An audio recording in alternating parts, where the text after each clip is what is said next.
আমাদের প্রিয় নবী হযরত মুহাম্মদ সাল্লাল্লাহু আলাইহি ওয়াসাল্লামের একজন কালো সাহাবী ছিল। সকল সাহাবীদের মধ্যে সেই সবচেয়ে বেশি কালো, কিন্তু নবীজির ভালোবাসায় যারা জীবন দিতে প্রস্তুত সেই সাহাবীও তাদের মধ্যে একজন। প্রিয় নবীও তাকে অনেক ভালোবাসতেন। একদিন সেই কালো সাহাবীকে নবীজি বললেন, তুমি সারাক্ষণ আমার সাথেই থাকো, তাই আমি তোমার কাছে কিছু কথা জানতে চাই। তখন সাহাবী নবীজির কাছে মাথা নিচু করে বলল, হুজুর, আমার জান হাজির আপনার জন্য, আপনি শুধু বলুন কি জানতে চান। তখন নবীজি বলল, তোমার বিয়ের সময় হয়েছে, তুমি কি প্রস্তুত? কালো সাহাবী মাথা নেড়ে বলল, হুজুর, আমি এত কালো, আমার কাছে কে মেয়ে দেবে? নবীজি বলল, তুমি বিয়ে করবে কিনা বলো, তোমার জন্য আমি মেয়ে দেখব। এই কথা শুনে কালো সাহাবী খুশিতে কেঁদে ফেলল আর বলল, হুজুর, আপনি আমার জন্য মেয়ে দেখবেন, আমার কাছে এর থেকে বড় পাওয়ার কি হতে পারে? তখন নবীজি একটি পত্র লিখলেন আর তা কালো সাহাবীর হাতে দিয়ে বললেন, এই পত্রটি নগরীর বড় বাড়িতে গিয়ে উত্তর জেনে তারপর আমার কাছে আসবে।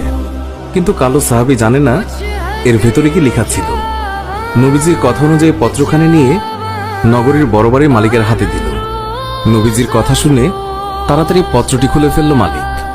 তার মধ্যে লেখা আছে, আসসালামু আলাইকুম, আমি মুহাম্মদুর রাসূলুল্লাহ সাল্লাল্লাহু আলাইহি ওয়াসাল্লাম আপনার কাছে আমার কালো সাহাবীর জন্য আপনার মেয়ের বিয়ের প্রস্তাব করলাম।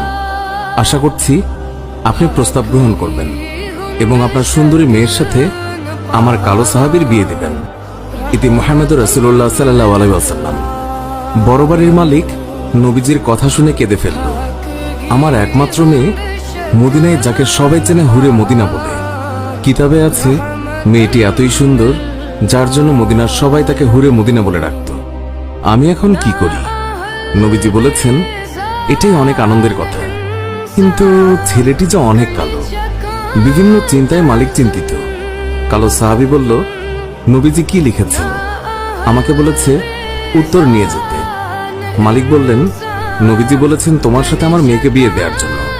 তখন মালিক সাহাবীকে বললেন, বাবা, তুমি এখন যাও, নবীজিকে গিয়ে বলবে আমার মেয়ের সাথে পরামর্শ করে উত্তর পাঠিয়ে দেব। তখন নবীজির কালো সাহাবী মন খারাপ করে ফিরে যাচ্ছিল। এমন সময় ওই মেয়েটি দৌড়ে এসে তার বাবাকে বলল, বাবা, দেখলাম একটি লোক হাসি মুখে আসলো, কিন্তু যাবার সময় মন খারাপ করে চলে যাচ্ছে, এর কারণ কি? বাবা মেয়ের কাছে সব খুলে বলল। কথাটি শুনে মেয়েটি খুশিতে আত্মহারা হয়ে বলল, বাবা, কি বলছেন? নবীজি পত্র লিখেছেন আমার বিয়ের জন্য, আর আপনি ফিরিয়ে দিলেন? বাবা ওই সাহাবী নবীজির কাছে পৌঁছানোর আগেই তাকে ফিরিয়ে